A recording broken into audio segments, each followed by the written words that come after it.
Welcome to A Pair of Bookends, the book club you can carry anywhere. We are your hosts and hopefully your new bookish pals. I'm Hannah MacDonald.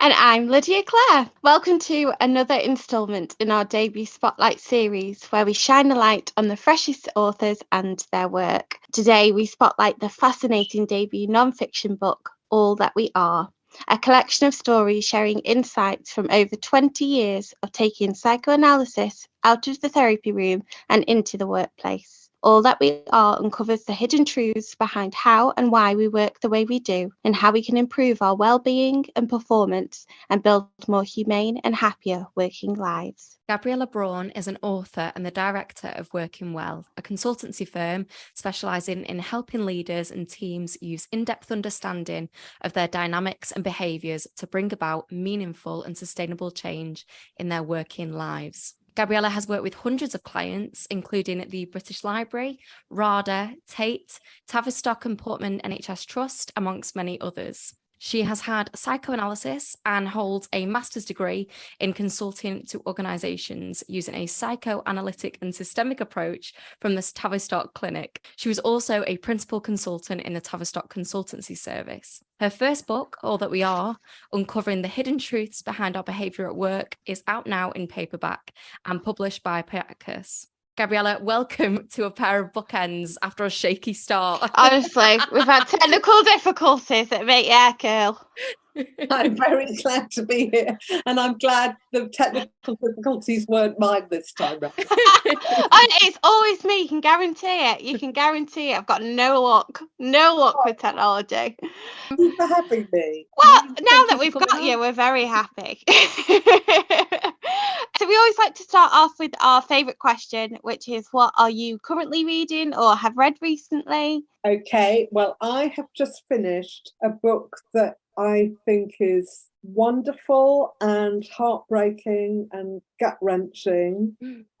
It's called Mornings in Jenin. It's not new. I think it came out in 2011 maybe, but I've only just got to it. It's by, I don't know if I know how to pronounce her name, Susan Abulhawa, Palestinian American, and it's a Palestinian novel basically. Oh, wow. And tells a story that we don't normally get to hear. I found it deeply moving, deeply upsetting, and she's done it brilliantly, and she's had such strength to be able to write this. I've not heard of this before, so I'm definitely going to add that to my list. It sounds great. It's definitely getting added to a list. Yeah. Really something. Amazing. Oh my goodness, that's a gorgeous recommendation. And we've obviously got so many questions about your book and about you. But firstly, I would love to start off by asking you to kind of tell our listeners a bit more about yourself and your sort of job role and how that works. And also to tell our listeners exactly what psychoanalysis is.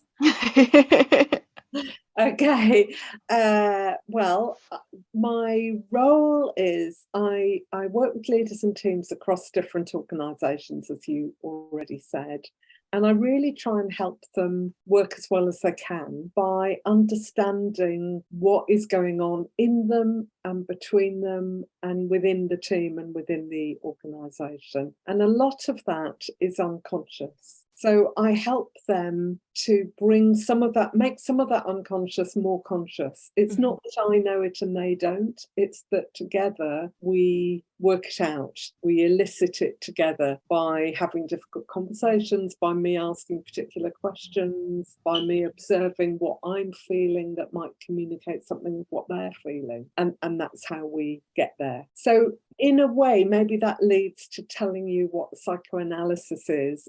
To clarify first, I'm not a psychoanalyst. Yeah. I don't treat patients.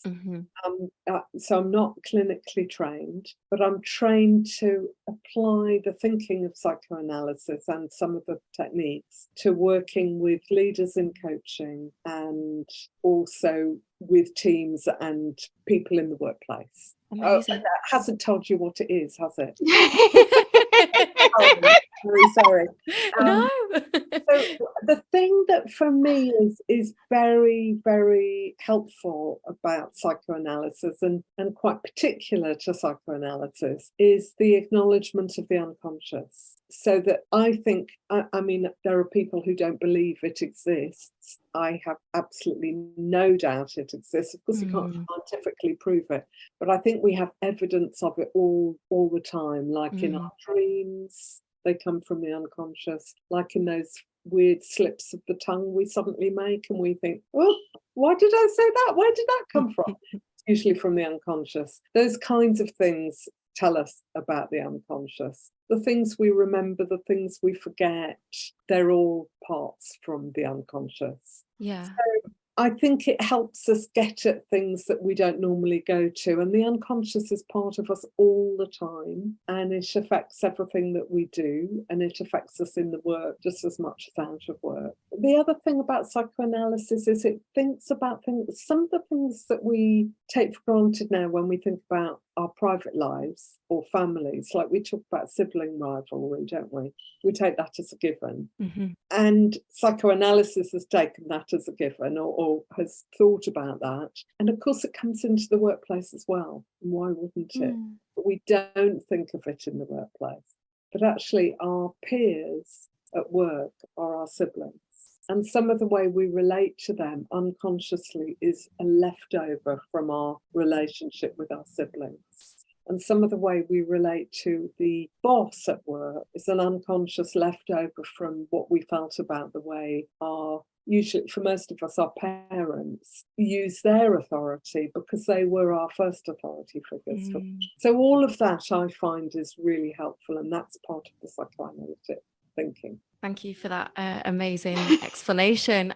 I thought it was a brilliant book, and I couldn't help think throughout a lot of it how much places that I'd worked at would have benefited from your coaching. I worked in hospitality for about a decade, and just the atmospheres and the negativity and the kind of toxic environments that I've worked in, I thought, you know what, they could have really benefited from your work. I would love to ask, we ask in a lot of our debut Spotlight episodes, what inspired the book and sort of how it came to be. So could you tell us a bit about that? Basically, I was inspired partly, I think, by my own experience a very, very long time ago when I became a leader in an organisation, a manager, a leader in an organisation, and I had a pretty terrible time.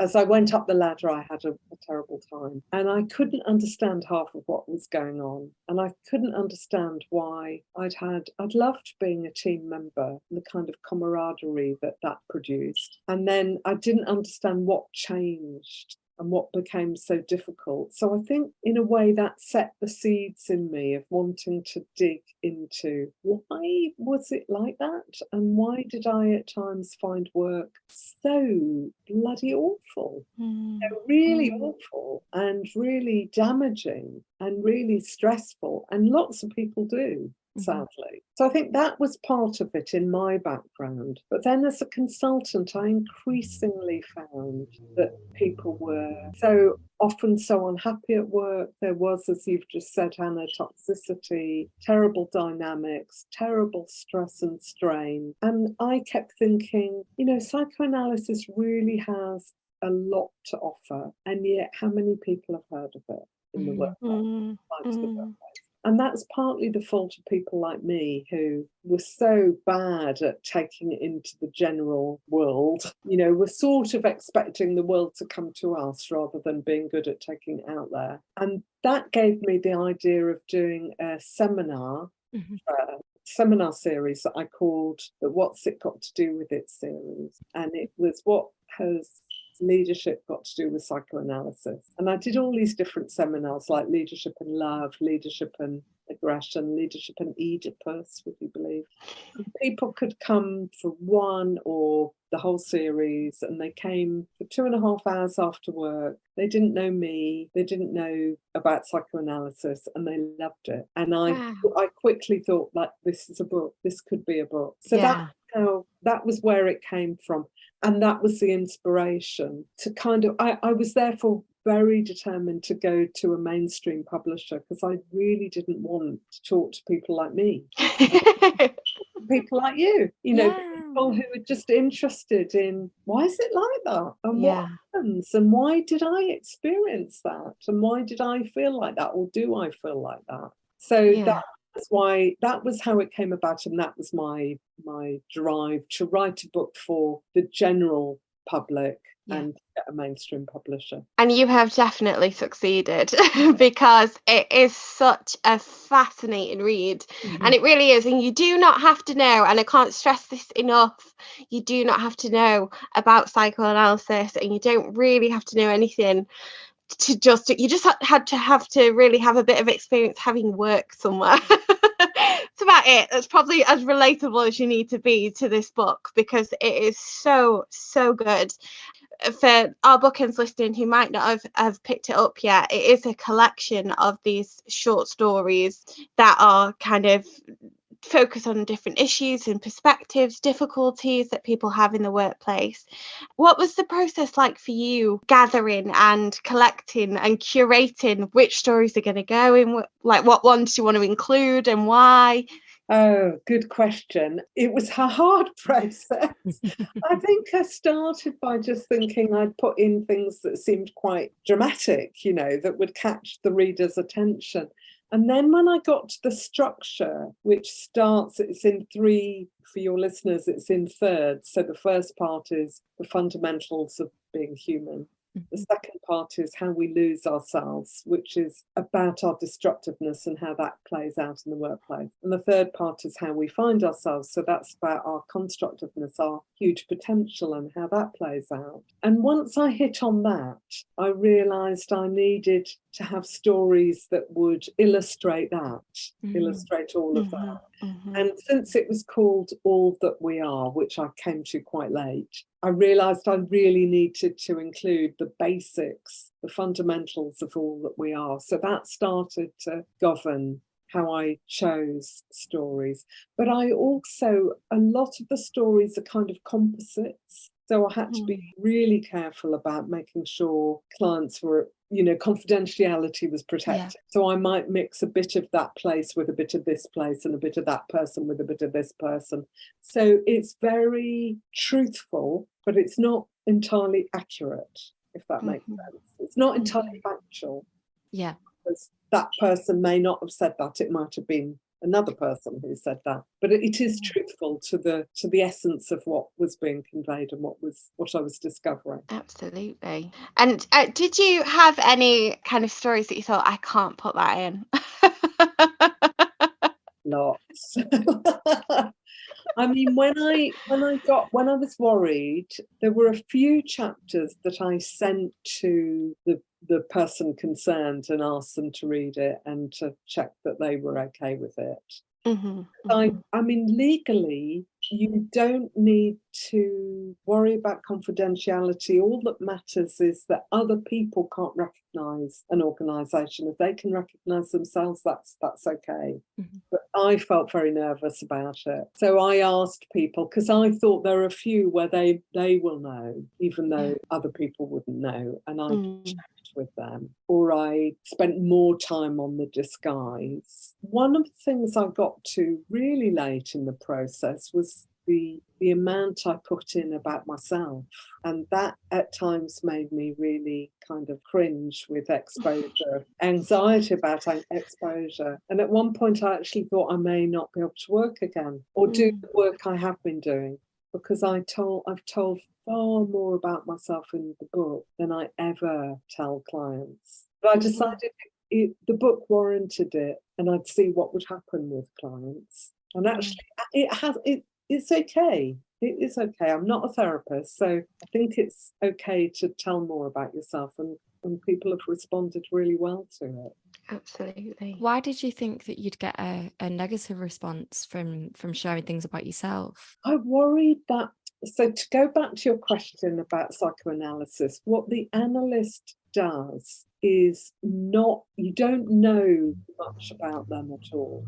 And that's very deliberate, so that you can unconsciously project into them anything you like. In your fantasy, they become whoever it is in your mind, your disturbed person in your life, or your aggressive person, cruel person in your life, whoever it is that you've got issues about, you push into them. And through that, in the present tense of the analysis, you work on it and you see it.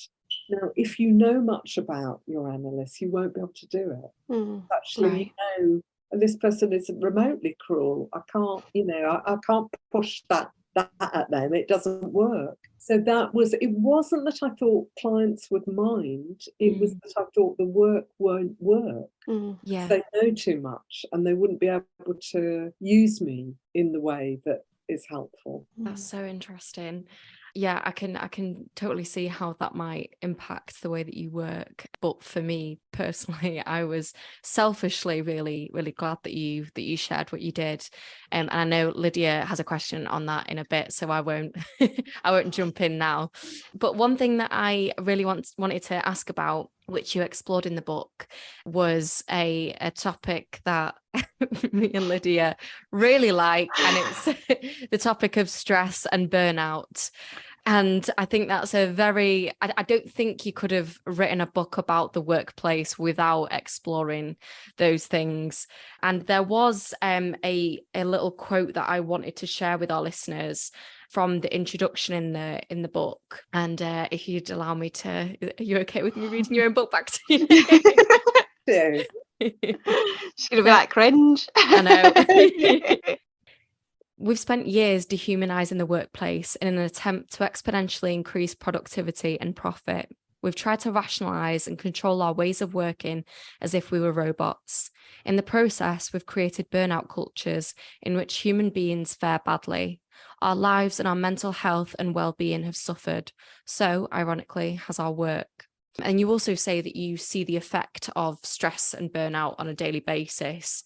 Now, that whole section really, really stuck with me because, like I said, I've worked in hospitality and I really struggled with anxiety for a long time, and that definitely impacted the way that I was working, especially because I was in, a fast-paced environment. It was very full on, and I definitely experienced burnout during the pandemic, during the whole eat out to help out thing that we did. So it was obviously very intense. And I wanted to ask, how do you feel that we can combat these things, stress and burnout, and be better equipped at sort of dealing with these issues in the workplace? Oh, that's a great question. I mean, I think the pandemic put incredible stress and strain on us. So I think that's in a way it's its own, that's a particular point in time.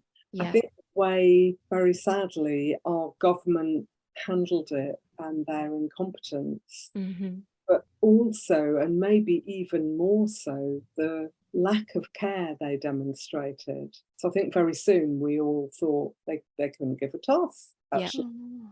Yeah. We're watching vast numbers of people die and they don't seem to care. Yeah. So I think that was a point in time, but I think it does have lessons for us. One is that the workplace needs to care.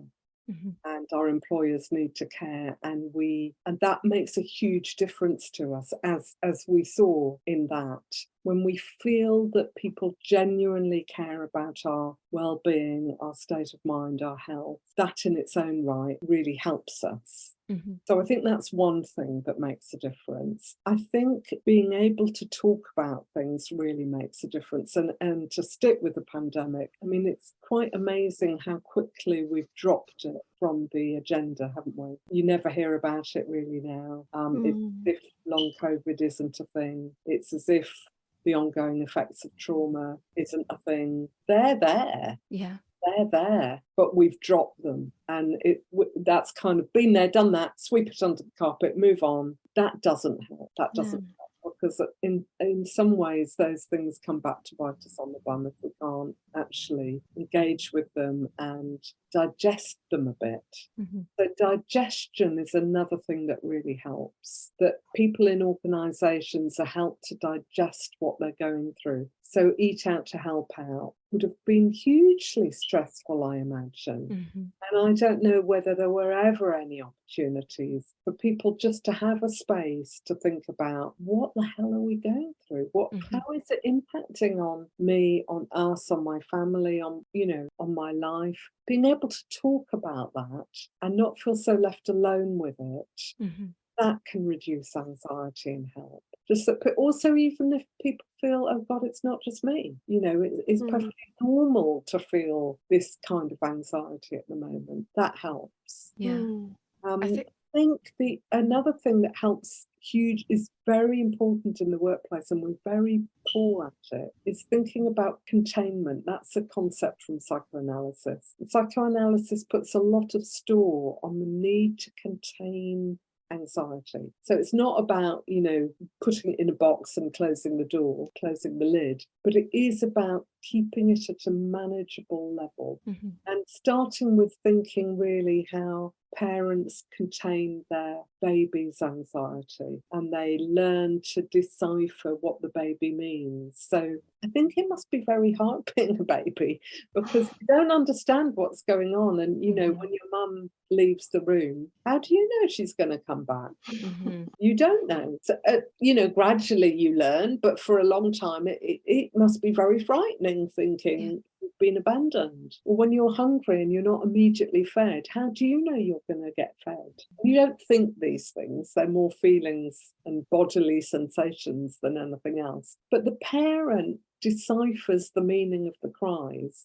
Just, you know, cuddles the baby, reassures the baby it's not the words the baby understands, but it is the tone, the soothing, and or they, you know, or they change the nappy or whatever they do, they've communicated something to the baby. And there's a great psychoanalyst who writes, who talks about at the beginning, in the young life of a child, the parent thinks for the child and later thinks with the child. And I don't think in organisations anyone needs to think for us, but I do think they need to think about the times we're getting overwhelmed because there's too much stress around and what they need to do to help us by creating spaces where we can talk and by regularly having spaces. It's rare that an organisation has unagendered meeting times. And I sometimes say to organisations, what about just having a bit of time when you can just come together and maybe talk about your preoccupations? Not daily, not even weekly, and not for that long. And it can be big stuff, little stuff. It can be work stuff. It can be home stuff. It can be, you know, a worry about a child, a worry about a parent, or a delight in a prize that you won or your child won, or whatever it is. That just gives a bit of space and starts to humanise. We get better then at allowing a bit more of who we are to be talked about at work. It's so important. And I love that me and Hannah are just like taking it in. Well, yeah, I think like it said in the book about seeing people as robots, you know, like we are human beings, and it's really important to have that check-in and seeing people as humans and having a bit of compassion and empathy for people. And I think, you know, the lack of compassion and empathy we definitely saw during COVID, and I think it was really important that you explored that in the book, and I really appreciated it and could relate to it quite a lot. And I'm sure there's lots of people out there that will find something within everything you write about stress and burnout, especially during COVID. So I guess thank you for writing that. It's very much needed. We appreciated it a lot. There's also a great moment in the story The Looking Glass where you quote Alice's Adventures in Wonderland, and the quote is, "I knew who I was when I got up this morning, but I think I must have been changed several times since then." And it's just a brilliant quote. Like, I love it, but it's a great description of sort of how we can become blinded by assumptions, misconceptions about people, about ourselves, you know, about how we should live in the moment and things. And especially when we apply it to the workplace, it takes on a completely new meaning.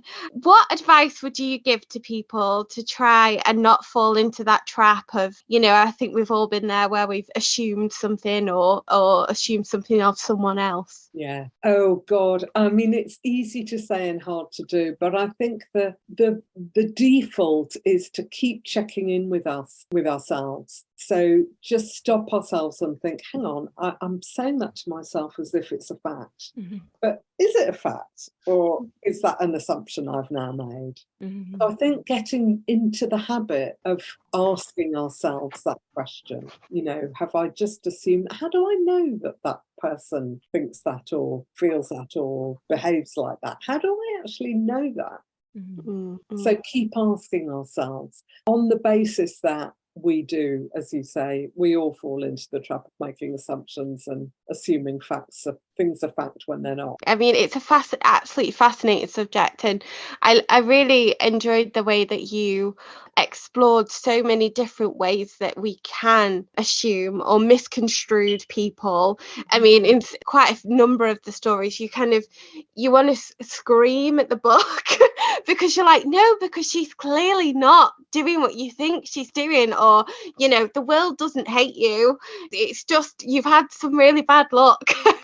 And it's so fascinating to see these kind of different aspects of it. How conscious were you of like making sure you got a wide variety of perspectives on stuff like that? I suppose I was conscious. I knew I needed a different, I couldn't just have one point of view or one perspective. I needed different perspectives. And also I really wanted readers to relate to the book. And I knew that in that way, there had to be enough variety for different people's experiences to find a hook there, to find something that they could personally resonate with.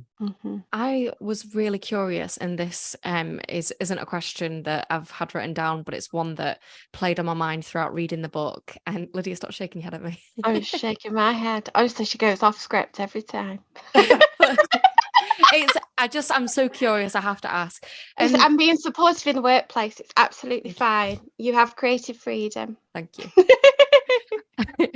When you're coaching for like various clients, do you find that you have clients coming to you a lot from a particular industry? Like, is there an industry that you feel requires coaching a lot more than others, if that makes sense? It does make sense. But you're not allowed to share that.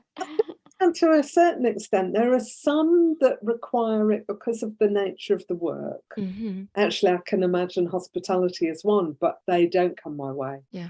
So I think they probably aren't an industry that, I don't know, they won't have come across this way of working. I don't know if it's where they'd be at. But I can imagine that the work, I mean, I'm thinking off the top of my head now, and Hannah, you'll obviously know far more than I will about this, but I imagine just the nature of the kind of having to always be a bit subservient to the customer must set up a lot, really must set up a lot. So I imagine that will create a lot of stress and anxiety. But as I say, they don't come. There'll be other kinds of work that automatic, like people working in mental health, will come, because one, they think like that, but two, the nature of their work means that they have to detoxify from some of the difficulties they're dealing with all the time. So people in health might well come. Creative industries are quite good at coming. I wouldn't say they necessarily need it more than others at all, but they're quite good at thinking about those things. They're more open than some industries. I think some industries are just more open than others. To thinking. But then some are surprising, like I've had law firms that I wouldn't have expected, for example. I imagine that work is really intense though, and it is, a lot of long hours, and I think it just involves a lot of mental work, doesn't it? But you know how, and you do mention it in the book, that companies are starting to have like mental health training and things like that. Have you noticed like positive change in and maybe some like progress in workplaces that have had that mental health training? Like, do you find that they're a bit more open, or do you think it doesn't work? You know, what are your kind of thoughts on like mental health training? It's very questions, and you can tell from the expression on my face I'm very dubious about it. I don't think, and there's a particular expression, isn't there? Mental health. Is it mental health first aid or something? Yes, thank you. Mental health first aid, thank you. I think that is good as far as it goes, but it doesn't go far. And I think the danger is that then organisations think, okay, we've done that, we've ticked that box, that's okay. But what they're doing is saying, look, this is what to look for, and this is where you need to step in and tell someone to go and get help. Well, that's great, but it doesn't go far. And one of the problems is that the places where you might have thought they need to go to get help, a lot of them have closed because things were, funding cuts. So I think it's that mental health first aid is both a good step and perhaps a little bit of a danger in thinking that that's it then, because it's certainly it's only a step. No, I think you've hit the nail on the head there. Now, throughout, obviously, I keep saying obviously, I've got a word every time we do a podcast. I've got a word that I repeat non-stop, and today it's obviously, sorry.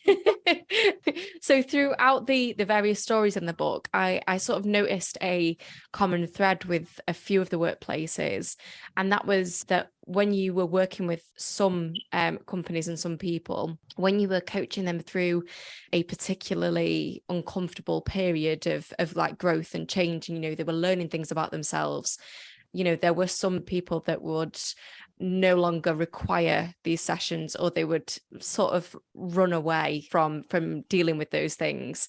Why do you think it's so uncomfortable for us to deal with issues in the workplace sort of head on? I think, and I say this in the book, I think we're very frightened of really knowing ourselves. And I think we're frightened that if we say things in the workplace, everything's going to go wild and out of control, and it'll all fall apart, and we'll have rows that we can never recover from. And I think there's a fear of fragility that actually often isn't true. That if they're supported, people can often, and if they learn how to do it, people can often have far more robust conversations than they imagine they'll be able to. But I think there is a real fear that we're going to cause terrible offence to our colleagues, and after all, we have to see them tomorrow, and we have to carry on working with them, and we're on the same project team or whatever it is. So I think that's part of the fear. It's so fascinating though how scary it is for us to deal with things in the workplace. It's really scary. Yeah. Scary in our personal lives as well. I mean, some of the people in the book that kind of run or leave the sessions are also individual coaching clients who it's too painful to go any further with that down that avenue. They're frightened of the pain it will bring. That might not be conscious, but they kind of decide, oh, I'm fine now. It's all fine now. And off they go. And I think sometimes that's because unconsciously they're thinking, oh, where's this going to go? Oh my God, that's scary. It's avoiding, isn't it? I think as well the story in the book about the literary agency, and you meet with them individually, the three bosses or agents, I can't remember what exactly their job titles were, but they all sort of collectively ran the agency, and they each came to you and sort of said the same things, and they were all thinking of leaving. And I think it's almost like the easy way out, although it doesn't feel like it. It's like, rather than having to handle the situation that's going on here, it's best that we just kind of step away. That seems like it's the only outcome that we could possibly comprehend. Yeah. And in that case, they didn't, they did some fantastic work, and they didn't leave. I mean, I was worried. I thought, oh God, they really might all go. And they didn't know that the others were thinking the same thing. I thought they might go and this place might collapse. But they did the work, and they stuck at it, and they didn't leave, and they went from strength to strength, actually. Yeah. And I think it's really interesting when we talk about having those difficult conversations, because in one chapter you bring up the Challenger and Columbia space shuttle incidents, which I mean, Bookends listening at home will know that I'm fascinated with anything kind of aeronautical. So I really appreciated those references because they really gives you an insight into what went wrong and why. But particularly about the fact that if some more difficult conversations were had initially, that some of what happened may or may not have been prevented, or things could have been preventable. Yeah. Why do you think that it's so easy to put these blockades in place for ourselves sometimes, and for others to put them on us, where we don't feel like we can speak or that we shouldn't speak?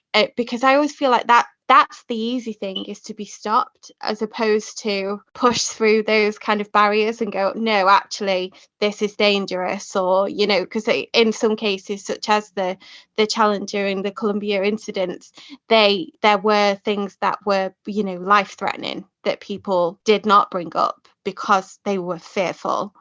I think a couple of things. One is the culture can mean that we feel very nervous about stepping out of the group norm and saying something that will be really difficult. And NASA is an example of somewhere that, you know, how can you go against NASA? You know, supreme. It's also, I don't have any idea now, and it's likely to have changed a lot, but it was a very self-idealizing organisation. So then it's really hard to go against that and say, actually, guys, stop, look, no, we're not perfect. I quote a book about NASA as the perfect place. Well, if it's perfect, how can you say anything is wrong? So that's an organisational culture that makes it very difficult to speak out.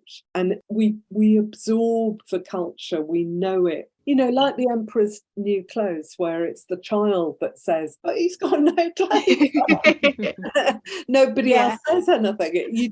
You feel it in the air, don't you? You know what to say and what not to say. And it's very powerful. And it took the innocence of a child to point out the truth. So that's one thing. But the other thing about the way we'll turn a blind eye and not say things is the possibility of chance. That we might think to ourselves, well, there's a chance that it won't be a problem. I think it might be a problem, but on the other hand, it might not. So therefore, we might find a way of letting ourselves off the hook from that difficult place of being the one that steps out of line. And of course, we know that whistleblowers, if that's what we are when we do that, whistleblowers can have a terrible time. And out of their organisations be, you know, really treated very, very badly. So it's a scary thing to do. Yeah, absolutely. And I mean, from personal experience, I worked in the education sector as a teacher, and for a short time, and it was, you know, I'm glad it was short. But again, that kind of culture of like, you can't say that this is not right. You know, you can't say that working 3 hours unpaid at the end of the day is, you know, is industry standard, and that's just how you should take it, you know. And it is very much a kind of case of like, oh, just go with what everybody else says, because that's the way we've done it forever, and that's the way it will be forever. And it is so easy to fall into that trap. Absolutely.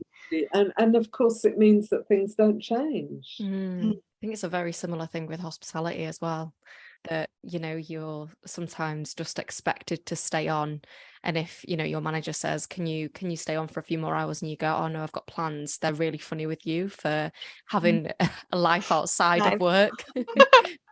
And there used to be shifts that I did that would be, it wouldn't even have a finish time on the rota. It would just say till D, and it would mean till dead. So it'd mean like, you know, whenever they decide that you can go home, then you could go home, and that was just accepted. And if you questioned it, you know, you were the one in the wrong.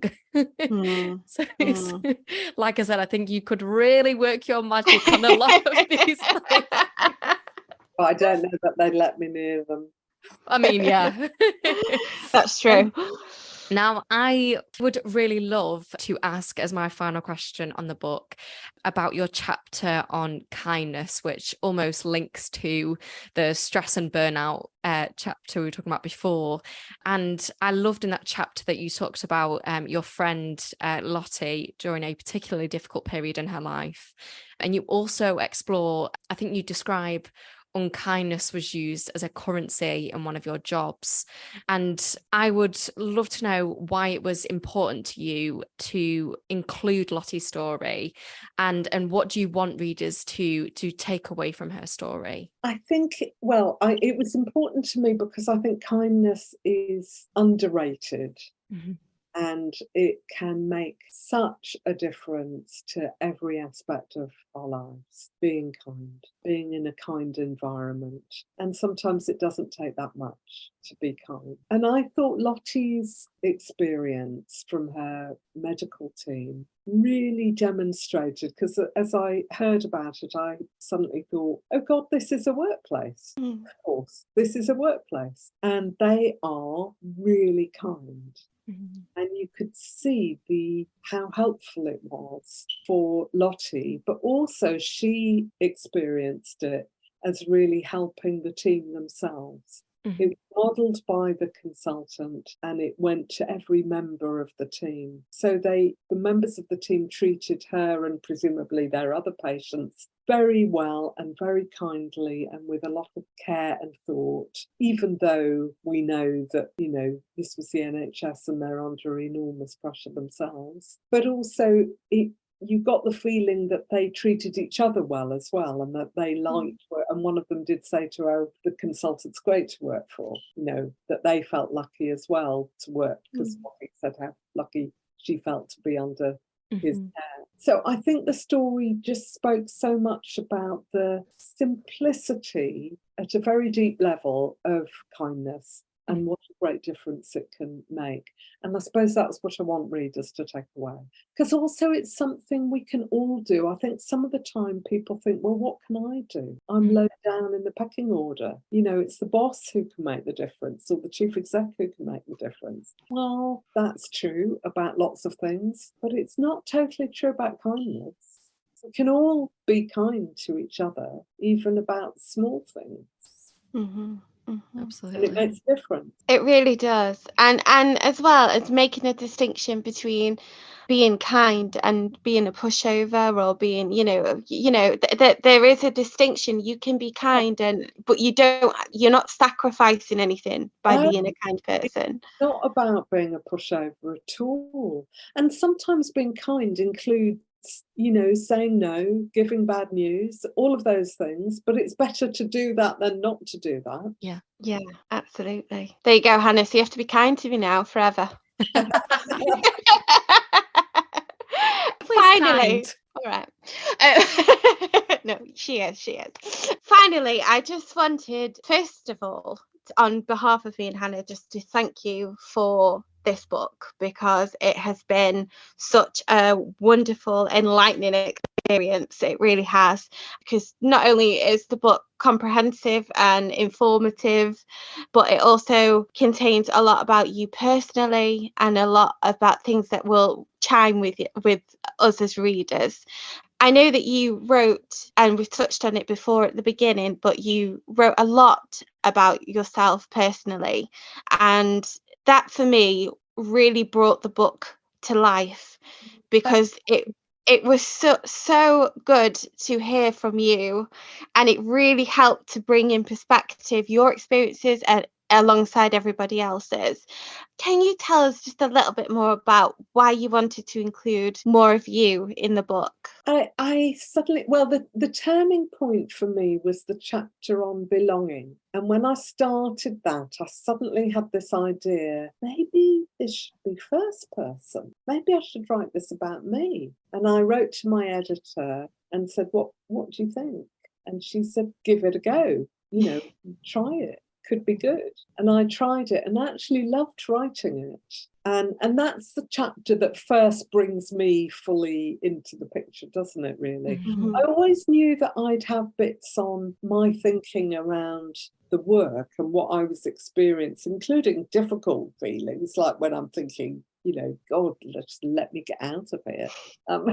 I knew I'd have those kinds of things, but I had no idea I'd bring in stuff about my background, my history, my family.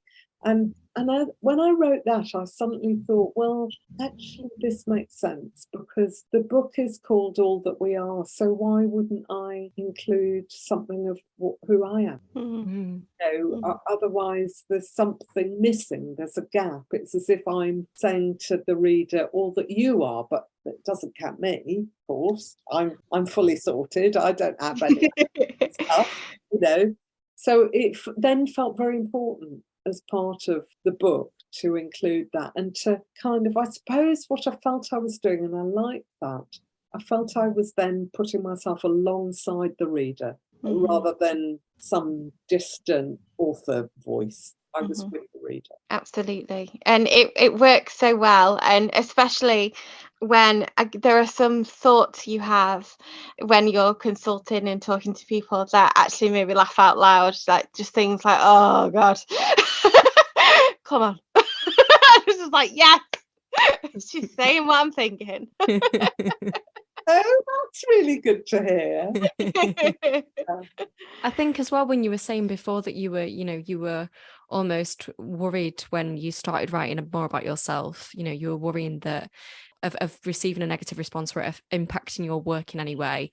I actually think it surely makes you more appealing that you share all of that. You share about your heritage and your family and your upbringing, your awareness of class and wealth privilege and all those things. And I just think, you're clearly a very open-minded person and you approach your work in a very compassionate and empathetic way. And I think that's what makes the book so sort of special and relatable. And I think that's why it's chimed so well with us, because you've shared so much of yourself alongside all these other experiences as well. That's really lovely feedback. Thank you. And I must say my editor was very keen on the personal stuff. Yeah. She felt this is what turns the book. This is what adds something. I can imagine. And it also makes it so much more accessible as well. It's not, a lot of nonfiction books are quite scary to approach because you just assume they're going to be quite dense. And this just wasn't that at all. No. So yeah, I really enjoyed it. And I know that a lot of our listeners are going to enjoy this book as well. So I will, of course, be popping a link in the show notes for our listeners to order a copy for themselves. As we said, it's out now in paperback and published by Payakos. I never know if I'm pronouncing that right yet. But before we let you go, we always like to finish on recommendations. So that can be anything that you think, if people have read my book, they might like this book as well. It can be just another book you've enjoyed recently or another TV film or anything you can think of you'd like to recommend. We'd love to share it with our listeners. Well, actually, let me recommend a couple of recent novels that I've read. Perfect. I'm a big novel writer. So, and I love some of the Irish writers. Yes. I love Donal Ryan, and his latest book, The Queen of Dirt Island, is just wonderful, absolutely wonderful. And if anyone, doesn't do long chapters and stuff, each of his chapters is 500 words. Oh, wow. I like the Yes. It's just, and he writes beautifully, really beautifully. So I absolutely recommend that. Isn't that? I mean, I know you're listening. It's gorgeous. It's a gorgeous cover. Yeah, I know people can't see it, but it's a gorgeous. It's beautiful. He is a fabulous writer. And another fabulous, fantastic writer, Sebastian Barry. This is his latest, Old God's Time. I've heard good things about this. Extraordinary book, really extraordinary. Absolutely love both of them, and highly recommend both of them. Amazing. I will definitely be popping an order in for those. Yeah. Oh, Gabriella, this has been so wonderful having you on and getting to hear more about your process and about your book. And I just think it's so interesting and it's going to be so valuable to so many people. Thank you so much. And is there anywhere that our listeners can find you on social media, or do you have a website that they could follow your work through? Website. So the writing website is Gabriella Braun, BRAUN.co.uk. And then there's a work website, which is workingwell.cc. Amazing. And on Twitter, I'm Braun, BRAUN, Gabriella. I've just realised I've pronounced your name wrong several times. I'm so sorry. Don't worry at all. It's completely normal and I'm not precious about it. And on LinkedIn, I can't remember what I am at. They can find you on there. We'll find you. Yeah. Oh, amazing. I will try and find you on there also and pop it in the show notes if anybody wants to look for you. Really lovely to talk to you both. Thank you so much. No, thank you so much. It's been lovely. Yeah, we've loved having you on. And to our listeners, as I've said, you can order yourself a copy of All That We Are, which you can find a link to in the show notes. As Gabriella said, you can follow her and her work on the many websites she suggested. And if you'd like to give us a follow, you can do so at A Pair of Bookends Pod on Instagram and at A Pair of Bookends on Twitter and TikTok. And if you enjoyed this episode, please, as always, don't forget to rate, review and subscribe so we can reach more listeners. And that is all we've got time for. So thank you so much for listening. And thank you once again, Gabriella. This has been amazing. Thank you. Thank you. Bye.